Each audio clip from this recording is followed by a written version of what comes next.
से जिहाद ऐलान करती है, वो भी भारतीय जनता पार्टी के अगेंस्ट में। 21 जुलाई बीजेपी विरुद्ध जिहाद घोषणा दिवस। तो इससे तो डर का माहौल एक बना ही है। देखिए, ये प्रोवोकेशन है, ये वर्ड।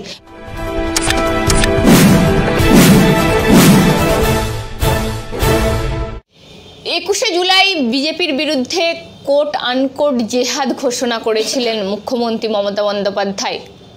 আর সেইটার এগেনস্টে নাজিয়া এলাহি খান বিশিষ্ট আইনজীবী তিনি পিআইএল করেছেন।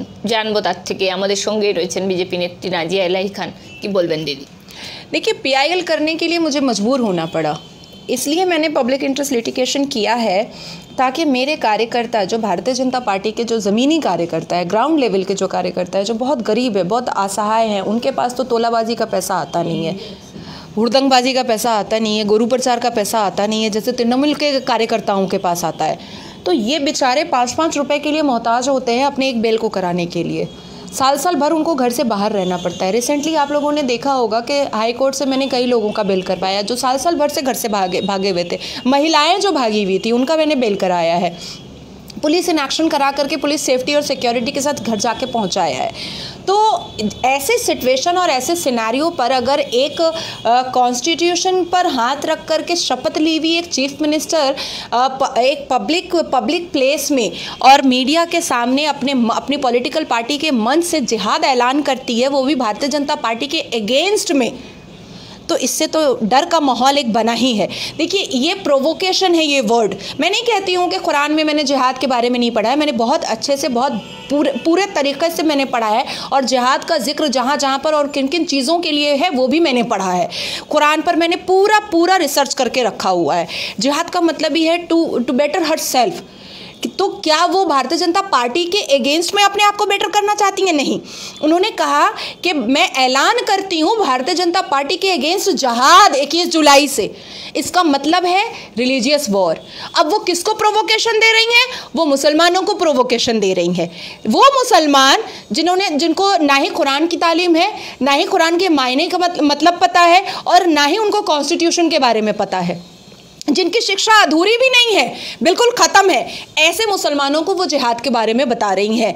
तो बीजेपी के अगेंस्ट में जिहाद अगर वो डिक्लेयर कर रही हैं तो इसका मतलब है कि ग्राम एरिया में और जितने भी ग्रामीण एरिया में, जितने भी इंटीरियर एरिया में, रूरल एरिया में जो हमारे बीजेपी कार्यकर्ता रहते हैं उनको तो पकड़ के पीटा जाएगा। 2018 से 2022 तक में जितने भी बीजेपी कार्यकर्ता मरे हैं, क्या हम उसको डिनाई कर दें? क्या हम उसको भूल जाएं? जो पेड़ में लटका करके बीजेपी कार्यकर्ताओं को मारा गया है, क्या हम उसको भूल जाए? हजारों की तादाद में हमारे कार्यकर्ताओं को जो गांजा केस में फंसाया गया है, क्या हम उसको भूल जाए? क्या मुझे इंपर्सोनेशन में जो फंसाया गया, क्या मैं उसको भूल जाऊं?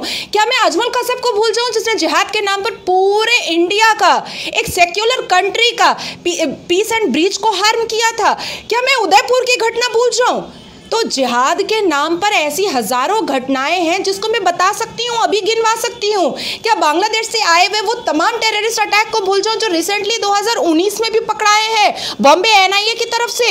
मैं वो भी भूल जाऊँ? तो ये सिचुएशन अब बन गया था कि मुझे हाई कोर्ट को बताना ही था कि हम लोगों को सेफ कीजिए, नहीं तो हमारे साथ कुछ भी हो सकता है, हमारा रेप हो सकता है, हमारे ऊपर कुछ भी मतलब एक स्केरी और स्पूकी सिचुएशन आ सकता है। So this is the reason कि मैंने पीआईएल फाइल किया और मुझे हाई कोर्ट पर ब्लाइंड फेथ है, क्योंकि मैं अपने आप को मुसलमान या रिलीजियस मैं बाद में काउंट करती हूँ। मैं पहले अपने आप को इंडियन सिटीज़न काउंट करती हूँ और मैं सबसे ज़्यादा कॉन्स्टिट्यूशन पर बिलीव करती हूँ। हर एक चीज़ों से ज़्यादा मैं कॉन्स्टिट्यूशन पर बिलीव करती हूँ। तो आज जो सिचुएशन श्रीमती ममता बनर्जी ने बनाया, जिहाद का वर्ड पूरा स्टेटमेंट दे करके कि वो भारतीय जनता पार्टी के अगेंस्ट में जिहाद ऐलान कर रही हैं, ऐसे सिचुएशन में हाई कोर्ट को ये बताना बहुत ज़रूरी था कि हमारी जान खतरे में है, हमारी पार्टी खतरे में है, हमारे ज़मीनी कार्यकर्ता खतरे में है। उनकी जान बचाने के लिए, उनकी सेफ्टी के लिए मुझे ये स्टेप लेना पड़ा। मुहूर्ते श्रीलंकार जो सिचुएशन আমরা দেখতে পাচ্ছি, সত্যি